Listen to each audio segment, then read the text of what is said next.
Hi,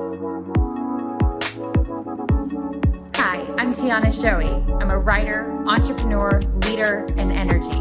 This is my podcast, Ain't Quite Right. Join me as we laugh, learn, and live big.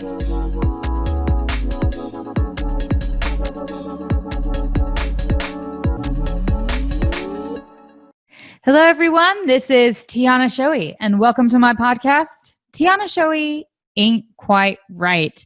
This is episode 12, and today's episode is about setting goals. And of course, this is December of 2020, so we're ending the year, and while everybody else is making New Year's resolutions, we're going to do something more productive, and that is actually set goals. We're going to talk about what a goal is, how to set it, and why they matter. As usual, we begin and end with a quote, and today's quote is from one of my all-time favorite authors. I love this man, and can't wait to get to heaven and meet him in person. But I also I'm gonna be a little bit braggadocious here. But earlier this year, when I got to go out to our London office, because the company that I work for has an office in the UK in London, I got to go by Westminster Abbey and see his, I don't know if you call it memorial or stone, but C.S. Lewis. And I kind of got there and got on the floor and maybe cried a little bit in front of my boss, and I don't really care. No shame there, because I love me some C.S. Lewis. I think he was an incredible man, and his story is even more incredible. If you don't know C.S. Lewis's story, Google it, because it's definitely something worth learning, because he was really an incredible man. But let's begin and end today's episode with a quote, and then we'll get into goal setting. You are never too old to set another goal or to dream a new dream. C.S. Lewis. So setting goals, I'm not going to lie, I'm just going to be honest with you guys. Setting goals in 2020 sounds a little bit like daunting to me 2021. Because like most of the world, I had all these great ambitious goals at the beginning of 2020. We had a global pandemic that kind of changed the way the world operated. And so I had to take a look at all my goals and say, okay, which of these goals are still practical in this environment? Which ones do I need to modify? And so it was easy to get discouraged about setting goals in an environment where there's so many things outside of our control.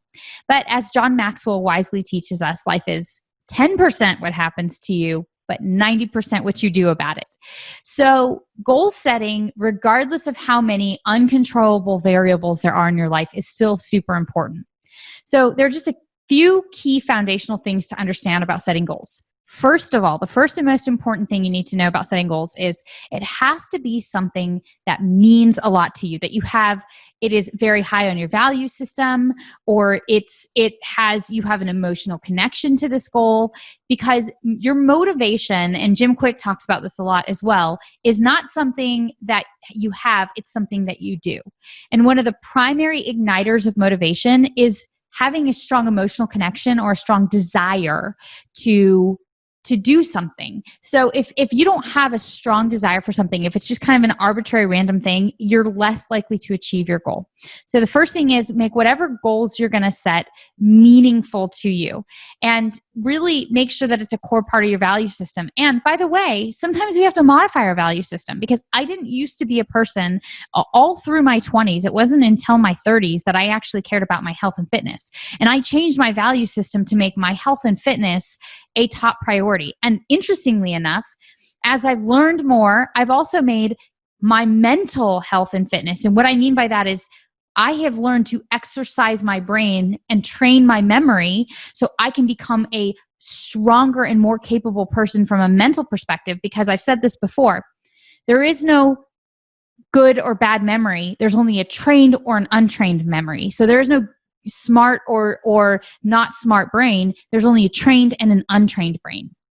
Obviously with the exception of anomalies in that, but the vast majority of people, your brain capability and capacity is much greater than you think. It's just, you got to train it just like your body. So I have learned to change my value system to say, I value learning and growing. I value becoming a healthy person. So if whatever your goals are, if it's not a core value of yours, you're less likely to create the motivation to do it.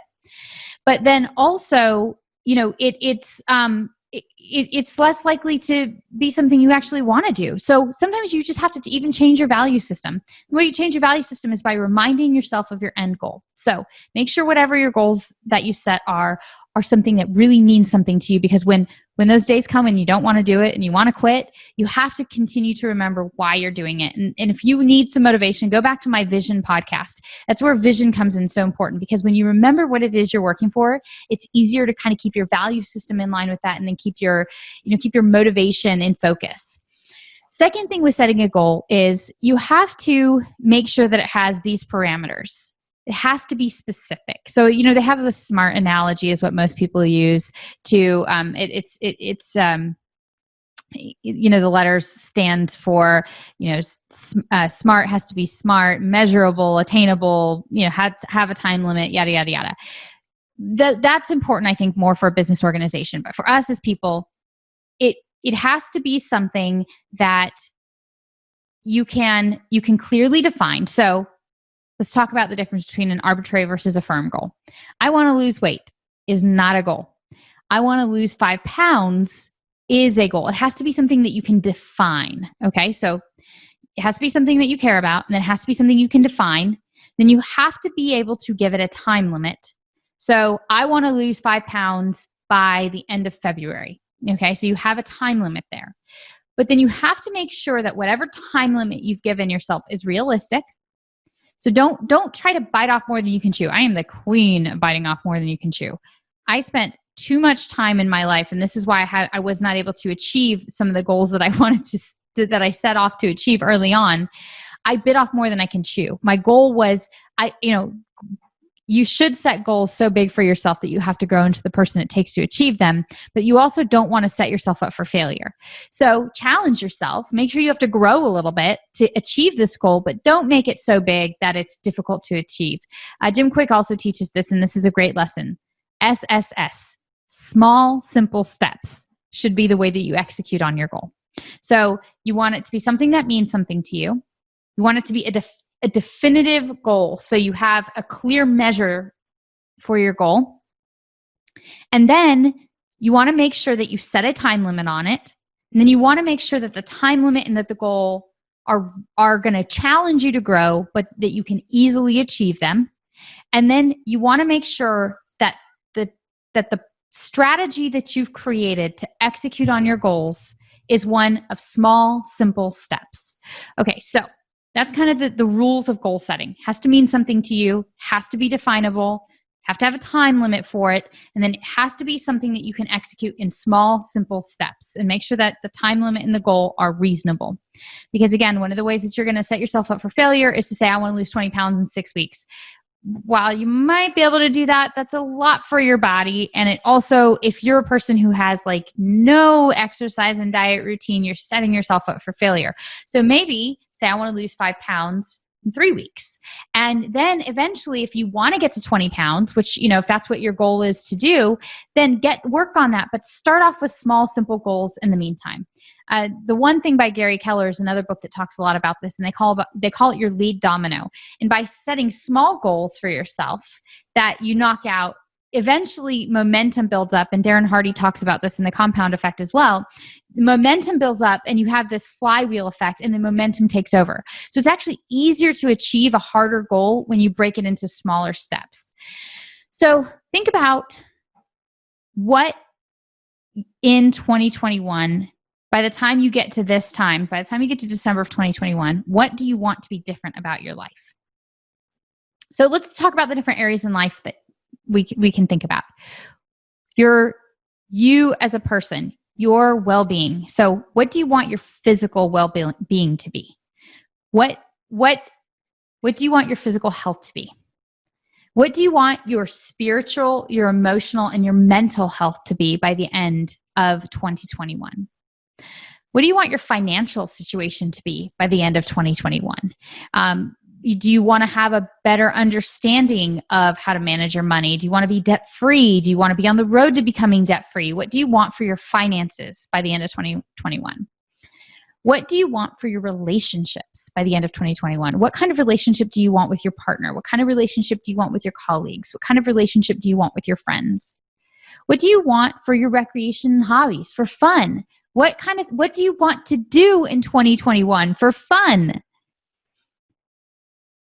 These are different areas in your life that you should think about when you think about goal setting. So there's a lot of different aspects of who you are, your relationships, your hobby. What do you want for your career by the end of 2021? Do you want a promotion? Do you want to change jobs? Do you want to grow as a professional? What do you want for your career at the end of 2021? So these are kind of the main categories of life. You may have some different ones. So I'm going to just kind of go through that list one more time. Your physical well-being, your health, your spiritual health, your mental health, and just kind of overall who you are as a person, your hobbies, your relationships, your career, and your finances. These are kind of the main categories I think about. If there's one in there I'm missing, by all means add to it. And then think about, for all of those aspects in your life, what you want by the end of 2021. So I always like to start at the end and then work myself backwards. So when I set down for goals, and I set goals annually, and then I set goals quarterly, then I set goals monthly, and then I set goals weekly. So I sit down and I kind of break it down into bite-sized pieces. And so as you go into this year, I would ask you to sit down, or I would encourage you to sit down and come up with a list of what you want in those different categories, and how you want to change and grow and develop in 2021, and what you want to be different today.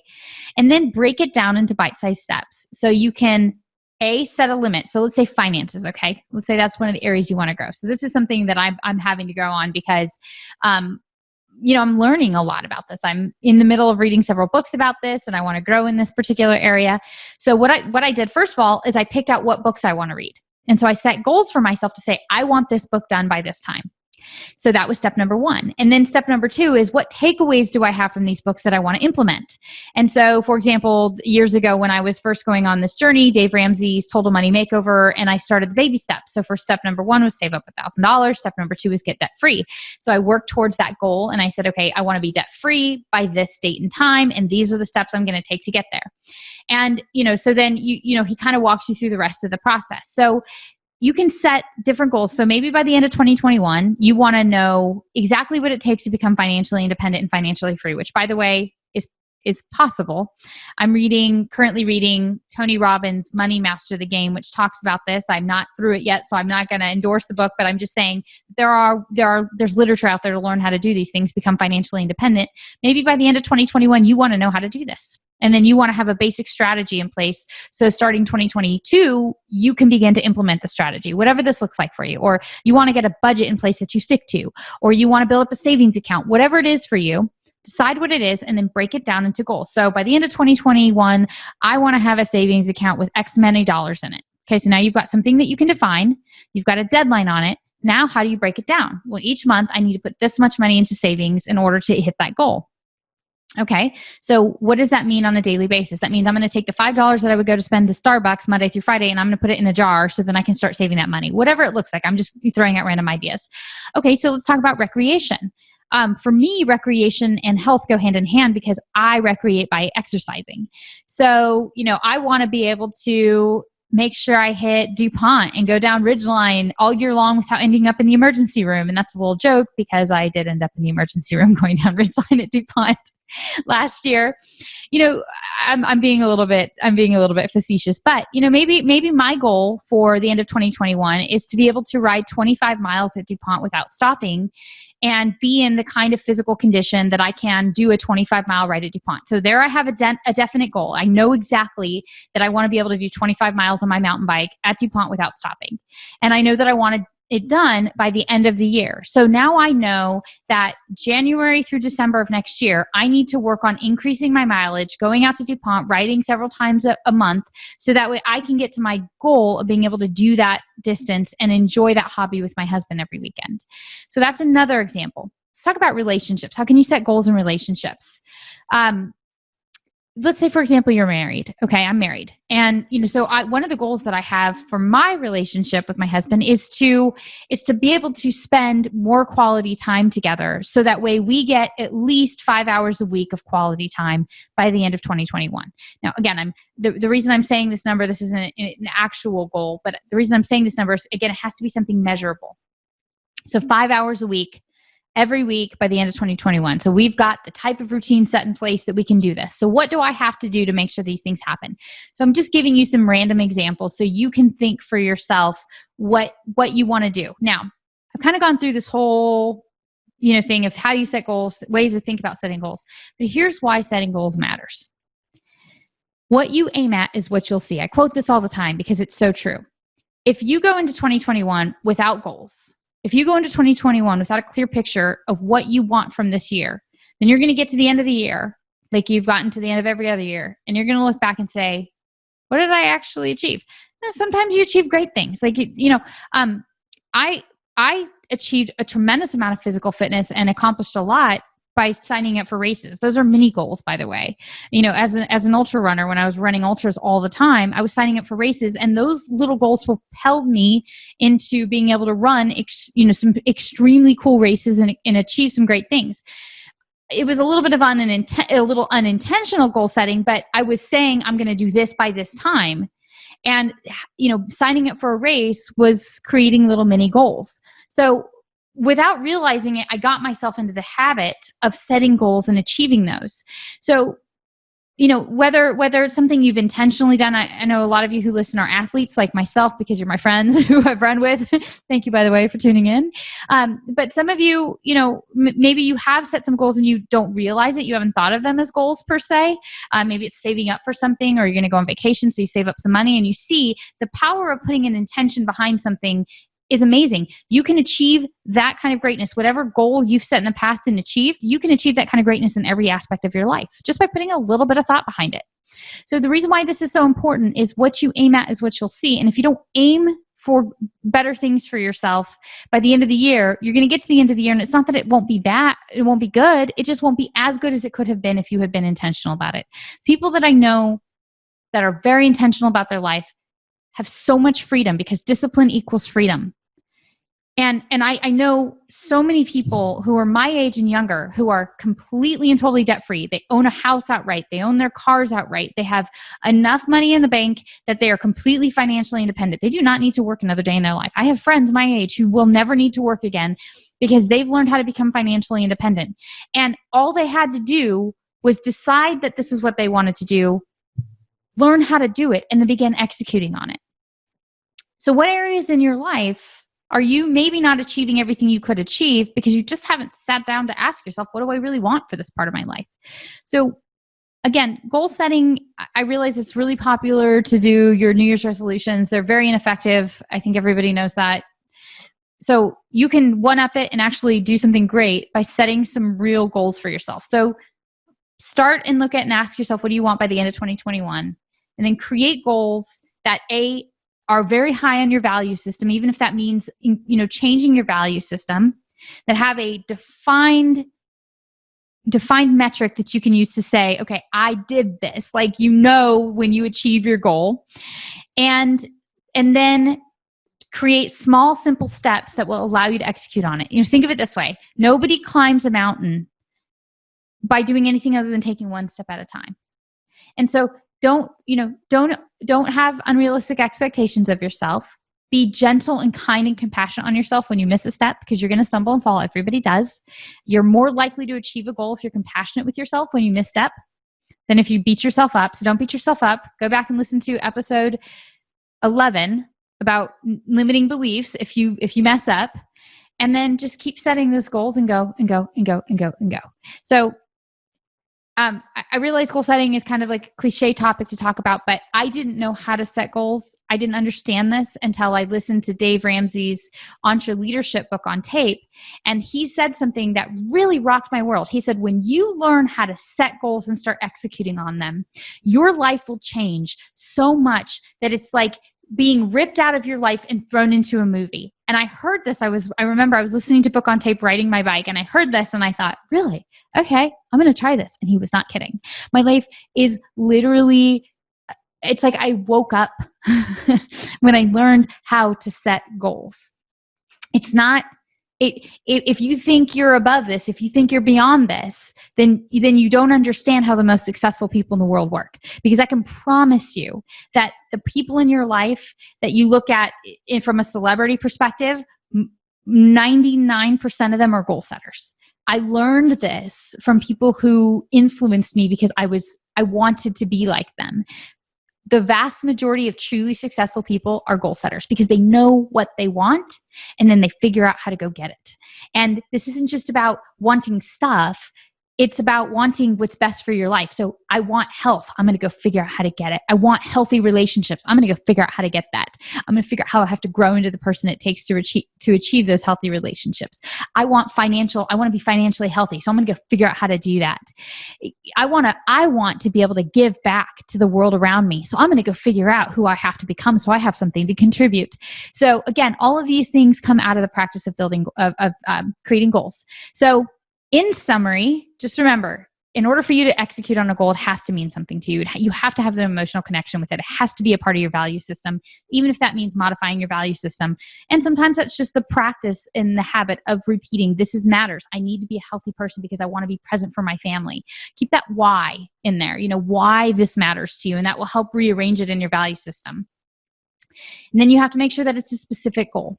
That you can, it's not just random or arbitrary. I want to lose weight is not a goal. I want to lose 5 pounds is a goal. I want to be able to climb this mountain is a goal, not I want to walk every day or every day is something measurable. I want to walk every day for the next month. Okay. That is a measurable goal. But I want to start exercising is not a goal. You have to say, I want to do this. This is how I want to exercise. I want to eat healthier is not a goal.